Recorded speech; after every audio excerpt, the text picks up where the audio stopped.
Hi there mate, how's it going? It's Benja here, and this is a breakdown and review of 1883 episode 4 titled The Crossing. We start this one out with another monologue from Elsa as she compares her identity crisis to the land around her. She sees her unfinished soul when she looks at the Texas landscape, and she says for both of them there's a war between what they should become and what they could become. Elsa goes on to reveal that her war is over and she's decided she wants to be a cowboy. And as she's going to be spending a lot of time on her horse, she needs to make some wardrobe changes, so she buys some pants from an immigrant couple in exchange for gold. And we learn during this conversation that James sold most of his belongings before this journey and turned his stuff into jewelry, once again making it clear that James is a smart cookie, even though he is also a dreamer. Unlike most other dreamers, James seems to have a plan to realize that dream. Elsa holds the herd with Ennis that day. Ennis and Wade can't believe she's wearing pants, because that wasn't something you saw every day, a woman wearing pants, so their bafflement was fun to see. I'm also wondering if Elsa's decision to talk to strangers about the jewelry will come back to bite the Duttons, because that really isn't something you want to share with anybody, let alone strangers. You shouldn't talk about that even if you trust the person on the other side of the conversation. And this interaction shows just how naive Elsa still is, even if she is starting to act like an adult. Moving on, the wagon convoy is almost ready to cross over to West Texas, but the Brazos River stands in their way. This river does get quite shallow at certain times in certain locations, but it is relatively deep where our characters are, so crossing it will not be easy. We hear from multiple characters that they'll make a stop in the city of Abilene, which became a city at the start of the 1880s, though I think it was settled in the mid-1800s.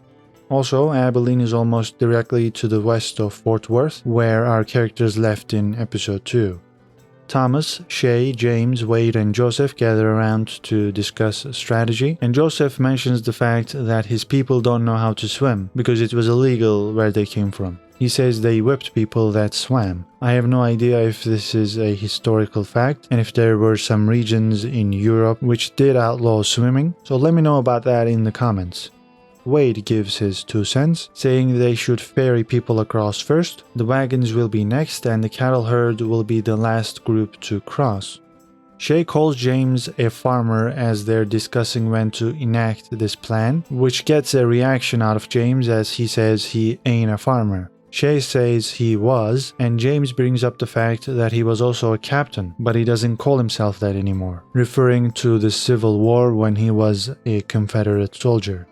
Shay believes this talking back started by James is getting contagious because Wade also keeps giving his opinion as if someone asked him to.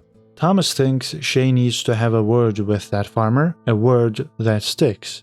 He then says, quote, "Let me do it, I'll make sure it sticks," end quote. But Shay knows they're gonna need James' help when they get to the territories, so he's not willing to sour their relationship just yet. After Joseph leaves, Shay expresses how surprised he is by the fact that Joseph and company are choosing to stay here rather than go back to the hell they know. Shay believes the unknown is the most terrifying thing on this planet, but Thomas disagrees, telling him that he thinks that way because he's never been whipped. Quote, "Let someone put a whip to your back and tell me the unknown is what scares you," end quote. That's why Thomas thinks these immigrants are never going home. That's why they are here, risking their lives for a better life. Thomas is quickly becoming my favorite character on the show. He definitely doesn't waste his lines, and every word he says throughout the scene is another example of that.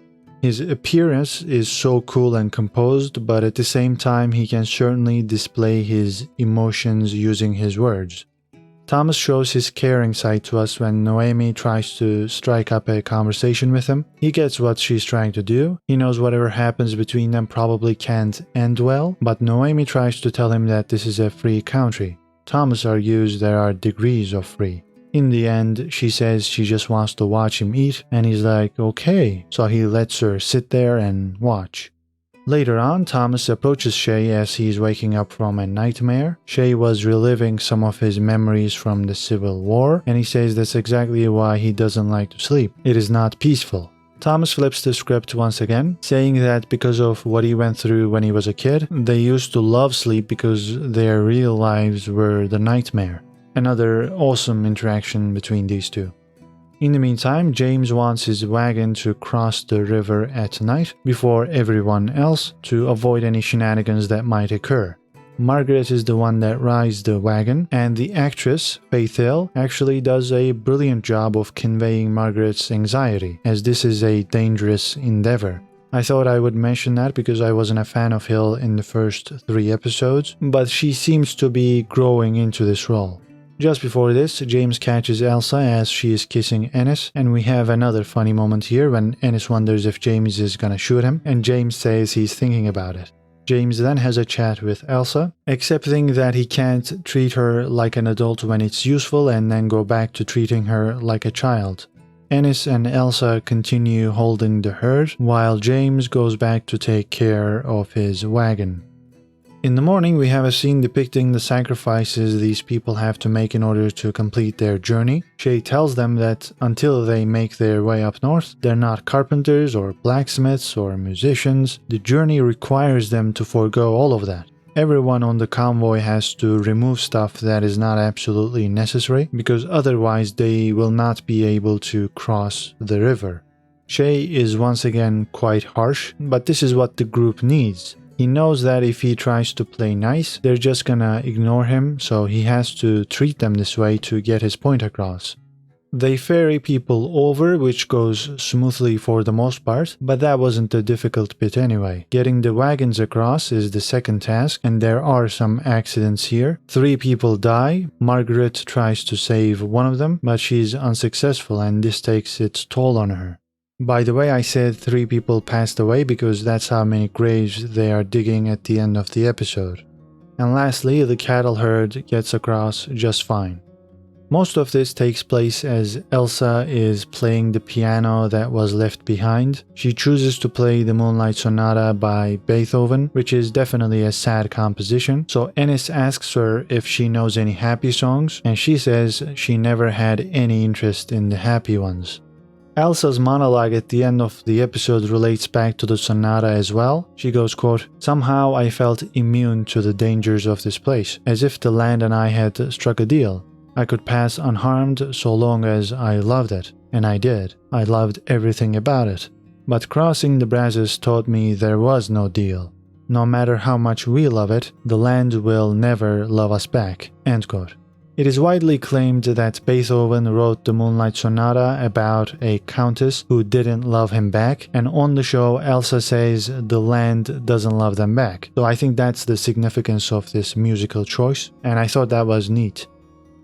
Overall, this was definitely the slowest episode of the season so far, and yet I loved it because this is right up my alley. I like it a lot when shows with interesting characters slow things down and explore them, and that is what happened this week. Thomas was the most important character in my opinion, and I've already discussed how much I like him. Margaret had her best episode so far. I think that goes for both the character and the actress. Ennis and Elsa's relationship is still fun to watch, and I'm glad they're teasing the city of Abilene. I hope we see that town next week, because things could get quite spicy there.